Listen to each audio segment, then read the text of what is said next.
Morning, guys. So we're now going into our 6th week of lockdown. I hope you're doing okay. I hope you're finding little ways to keep yourselves active and motivated, and I hope you're learning some new skills or whatever.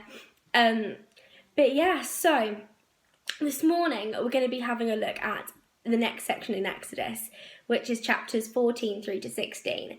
I think these chapters are really important for understanding God's providence, the way that God provides for us, and the ways in which we sometimes fail to trust in God and why that is. And actually, Exodus gives us a really good example of people who are continuously not trusting in God, even when God is continuously providing. So, if we look at Exodus 14, which is the crossing of the Red Sea, it's really important to know that this wasn't a gentle wander through the desert. This was panic and chaos, and people were terrified. On top of fleeing Egypt itself, the king had realised now that actually letting the Israelites go was a big mistake. They needed people to be in service and they needed people to work for them. So, with this realisation, over 600 chariots with Egyptian officials in went out to scour the desert looking for the Israelites in order to bring them back to Egypt. So, Exodus 14 verse 10 states that the Israelites were terrified and they cried out to the Lord. They realised the severity of their situation. Some even said that they'd made a mistake themselves just by leaving Egypt. They thought that it would have been better to live a life of slavery in Egypt than to die in the desert. And I can just visualise it, okay? As the Israelites are getting closer, the sea must have looked bigger and deeper. I mean, hearts must have just broken. The realisation that this was an obstacle that was just too big to overcome. Their eyes fixated on the problem, on the challenge before them. They have forgotten about the power of their God. See, where we see obstacles, God sees opportunities. So the Israelites, they questioned their leader. They doubted God. They moaned and they grumbled and they panicked and they cried out. But God didn't anger at their humanity. He didn't smite them for their lack of faith. He just asked for their obedience. He just asked them to trust in him. And I'm not saying this is an easy thing for the Israelites to do, to trust in God, to have confidence that they were going to be safe. Because, let's be truthful, the situation was pretty bleak. And if I was stood in front of a sea that at its deepest point is over 3,000 metres, I would feel pretty hopeless too. Their only hope was Moses, a man who planned to divide the waters, something that was impossible and had never been done before. So how could they find the faith to trust God? But as we know too well, God keeps his promises. So when Moses stretched out his hand, the sea was parted before them. And it wasn't a rookie-looking path either. It was perfect. The Israelites, they walked through and there was dry ground beneath them. Dry ground beneath them in a sea that's over 3,000 metres deep. This was incredible.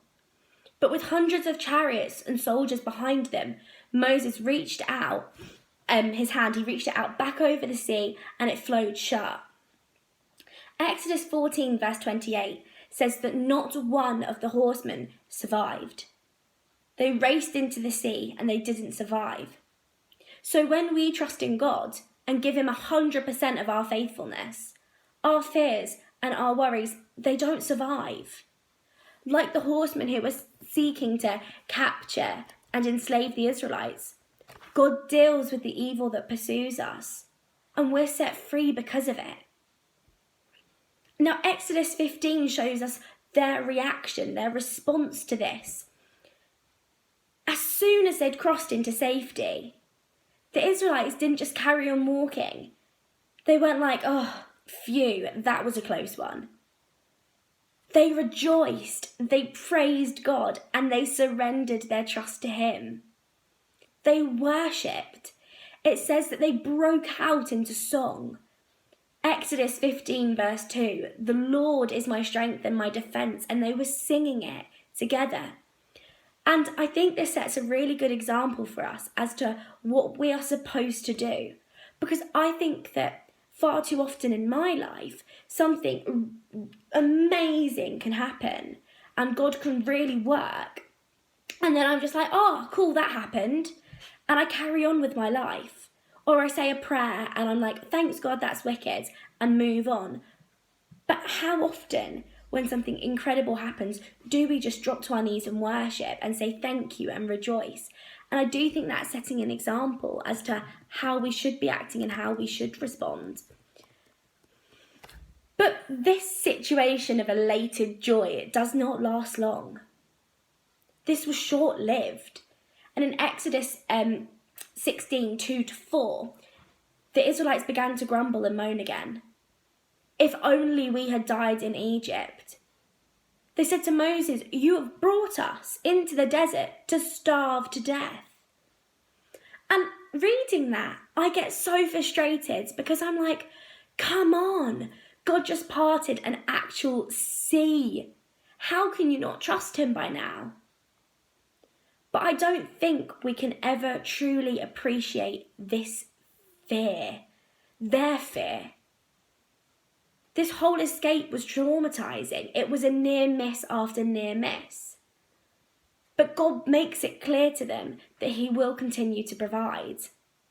And in Exodus 16 verse 4, He says, I will rain bread down from heaven. And every time God says that He's going to do something, A, He does it, but B, it sounds completely unrealistic. I'm going to part the sea. I'm going to rain bread down from heaven. And for a group of people who were probably really struggling with the reality of what was happening, I can imagine how difficult they must have found it to believe that God was going to do these things when they sounded so beyond belief. But God did provide. He sent manna down from heaven, little flakes that could be baked into bread. But here's the kicker. He only sent enough for each day. The Israelites were instructed to only take what they needed to survive for that day. I can't imagine how difficult it must have been to not just start filling up their pockets and bags and every crevice that they could find, because who knows when God was going to send more. But they didn't. They trusted God, and they trusted in His providence. And nobody had too much, and nobody had too little. Exodus 16 verse 17 said they all had as much as they needed. No one went without. And this was incredibly important because what it meant was that God was teaching them a lesson in how His providence works. Saying that no, you can only take as much as you need today, and you need to take it, and you just need to trust that it will be there again tomorrow. And for a group of people who continuously doubted God, I can imagine this must have been impossible for them to hear. Just, oh my goodness, what are we going to do? We've got all of this bread, this manna raining down from heaven, and we can only take like this much of it? Really? But they did. There was never any spare. So here's the punchline of the entirety of these 3 chapters. Just before it, in Exodus 13 verse 7, it states that God did not take the Israelites out of Egypt on the shorter route. He took them the long way round. And I am sure that the Israelites are walking and they were getting so frustrated. Why are we going this way? It's going to take so much longer. We're not going to make it. We're going to die. What is happening? What are we doing? Where is he taking us? But God knows what he's doing. God took them the long way round, but he showed them miracles, amazing things. He strengthened their faith. Sometimes in our lives, we don't understand why God is doing something, why he's letting us go the long way round, why it can't just be A to B rather than having all of these different routes in the middle. But this is the exact reason.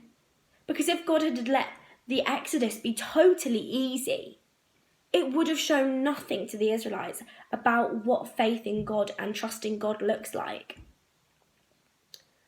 Then Exodus 14:14, it says that God heard their fear. The Lord will fight your battles for you. You need only be still. God didn't anger at their humanity, their fears, their lack of faith. All he asked them to do was be still. He didn't need anything extraordinary from them. He just needed them to be there. And we've looked at this before in earlier talks about saying, "Here I am," about not needing ability but availability. And this God that we read about in the Bible, in the Old Testament, in the New Testament, this is the same God who we know today. It's the same God who created the stars and the sea and the sky and music and the sound of laughter. And it's the same God who handcrafted each and every one of us. This is the same God who the Bible is telling us and who we know is fighting for us today. And finally, God did not remove the Red Sea. He parted it. The Israelites didn't stand before the sea and watch it vanish in its entirety. No, they had to put themselves in what I'm sure felt like an immense amount of danger just to get to the other side. All the things that they must have been thinking as they started walking through this pathway that had been created by the sea being divided. What if it falls? What if we drown? They were coming in their hundreds. And they're being chased by powerful men on chariots with horses who were right behind them. And they're stood in front of this sea.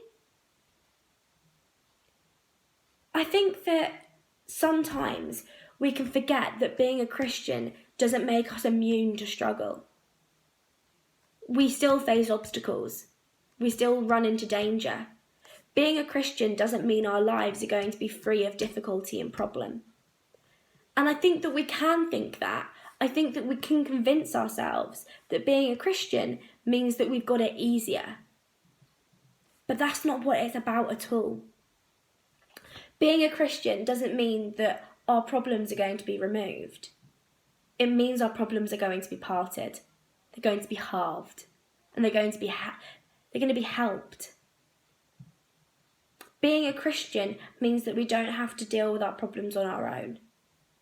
We have a God who puts himself out there for us, time and time and time again. All we have to do is be still. God doesn't ask much of us. He asks us to just be still. He will fight for us, and he is guaranteed a win. And this is what I love about the book of Exodus, is that it shows us about providence and faithfulness, but it also shows us that when we doubt God and when we have a little spiritual wobble, that we aren't the first people to have done it.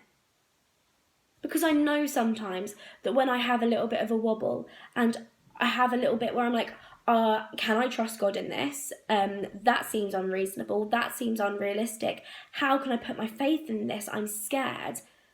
I am reminded through books and stories such as Exodus that I'm not the first person to have felt like this. That there have been people who have been chosen by God. There have been people who have been absolutely terrified, yet still able to put their trust in Him. And I know that that is what I need to do, and that is what we need to do. And I think it applies definitely at the moment, because we are living in times that can be scary and that are the unknown. But just because it seems like the obstacle is too great for us to handle, it doesn't mean it's too great for God to overcome. So, yeah, that's what I really want you to take away from this, guys. If you take away anything from this morning, take away the fact that obstacles can always be overcome by God. All we have to do is be still, have faith and trust. I've really loved going through Exodus with you guys. I hope that you know it a little bit better than you did before. Please keep on looking at these videos, watching them. If you have any questions about anything that I've said at all, please feel free to comment it, because I'm happy to talk about it more with you guys. But once again, just keep looking after yourselves, and whatever you can do in this lockdown, just keep having fun. I know Megan put on here in an earlier post about if you have anything, any dreams of anything that you want to do, then comment it. Please do comment it. If there's anything, chuck it on there, and we'll see what you think. But I'll see you later. Bye.